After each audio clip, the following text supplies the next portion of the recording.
Hey people, what's poppin', what's happening, what's crackalackin'? My name is ILO with the flow, ain't nobody better, ain't nobody badder, ain't nobody sicker, ain't nobody slicker. And I'm a past winner of the Future Awards Africa for On-Air Personality of the Year. And right now, I'm inside Krakstv. They've got some questions for me, so let's get this baby going. When was the first time you felt, wow, I'm really blown now? First of all, I don't consider myself a celebrity. But the first time that I think it sort of hit me that I was like, okay, this little boy is known, you know, was my friend Fefe, one of my best friends. It was her birthday, and then myself and Flo. ILO with the flow. The flow in there is a person. Yeah, her name is Folawewa Egusi. So myself, Flo, and Faye, we went to Lighthouse for her birthday. When we got back at the dock where the jetties are packed, as soon as we came off the boat, it was one person that said, should be look on here. And I was like, I was like, whoa, what's going on? And then the person was like, ILO, MTV, before you know, from the side, like everywhere, people just started, like, it was the weirdest thing. By the time I got to the car, they had surrounded us. Faye and Flo were looking like, is everything okay? I'm like, yeah, just chill. Some guy brought 2 babies and was like, their mother said I should take a picture with them. It was such a beautiful day, honestly. I mean, initially I felt a bit, I was a bit scared because I'm like, all these people. But after a while, just seeing that they wanted to take pictures and vibe, and it was just a fun day.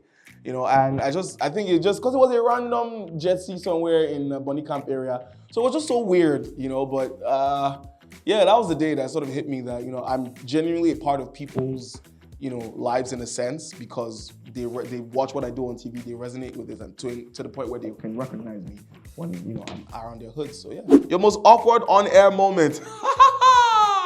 My most awkward on-air moment has to be the day I mistakenly swore on air. So obviously I do TV and radio. For TV, there's a lot of, you can cut and, you can, start again.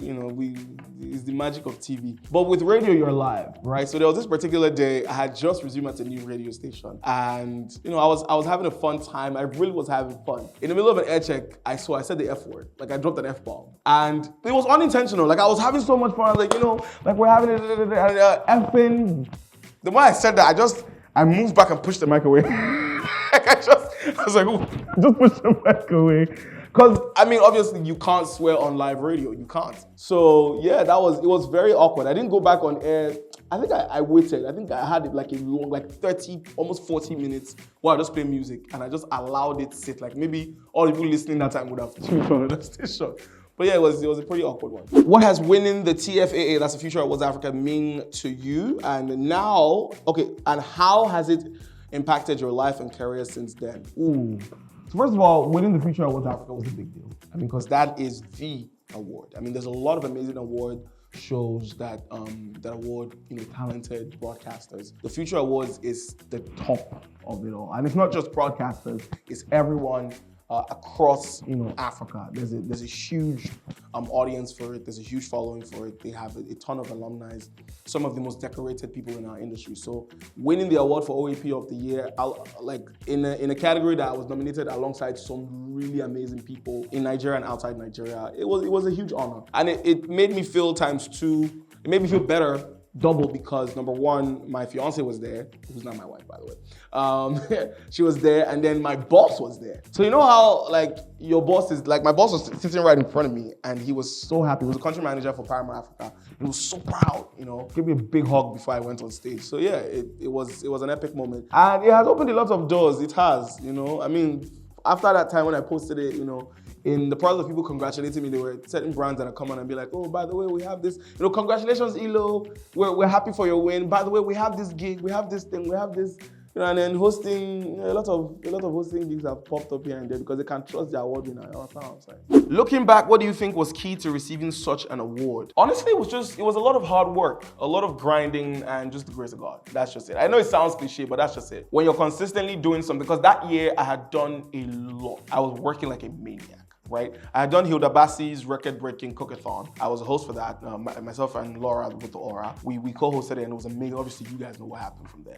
And shortly after that, I had gone to host one of the most prestigious art exhibitions ever. Desperado had sponsored it, and we were hosting this fantastic Shutterbug, this fantastic art guy in the Nigerian space. And there was a lot of things that just, back to back, the Big Brother guys had come out, and we like there was a whole celebration for them. I hosted that. Like a lot of shows, like a lot of work, and that was very different from doing radio and doing TV, you know. And so there was a lot that had gone into it, you know. I'd worked on some documentaries as well, so I was constantly working. And I guess the Future Awards noticed that, you know, this person has been putting his back into this thing. And for the first time in the MTV-based history, I was a VJ that had been holding it down without any other VJs for like, because MTV, everybody knows you have 3 VJs, right? 1 guy, 2 girls, sometimes 1 guy, you know, 1 girl sometimes. But yeah, for this period, they hadn't found somebody else to sort of, you know, come on board the team. And obviously they're very keen on finding the right person. So I'd been holding it down, basically just doing everything. So, I mean, people noticed it. People in the industry, the Future Awards, everybody noticed. And I think they decided, you know what, let's award you for your hard work. And yeah, so hard work pays off, guys. Hard work pays off. Giving advice to someone who wants to begin a career like yours. Ooh. So if you want to begin a career in media, you want to be a broadcaster, right? Number 1, take the craft seriously. Take it very seriously. You see this thing that we do is not easy. People think it's just talk. I've auditioned a ton of people who want to come on the radio or TV, and they're like, the first thing they say is, oh, I like to talk. It's not just talk. Do you understand? You have to know what you're talking about. You have to be educated. So what Shola Thompson said was, you have to know a little bit. He was the one that trained me for radio. You have to know a little bit about everything, right? So if someone is talking politics, you must know something. Whether it's politics in Israel, whether it's politics in Nigeria, whether it's politics in UK, you must know something. If someone is talking about, let's say, Gen Z versus millennials, you must have knowledge on that, right? You have to have knowledge on everything. So I'm that kind of person who I consume a lot of information. So that's another thing, right? Take it seriously. Consume information and stay true to yourself. Don't try to be anybody else. Don't try to sound like or act like. Don't even try to name yourself after someone else, right? Be you. Do you understand? Use your name. I see a lot of people that want to get into the business and then they'll go and change their name. Like, why are you changing your name now? This is a Horladi people. What's this? What? Don't do that. Just stop, please. God, no. Okay? It's Oladi people. That's what they called you. That's what your parents named you. Use it. Okay, stay original, because at the end of the day, there's only one you. Everybody else is taken, right? So yeah, that's it. I hope that helps.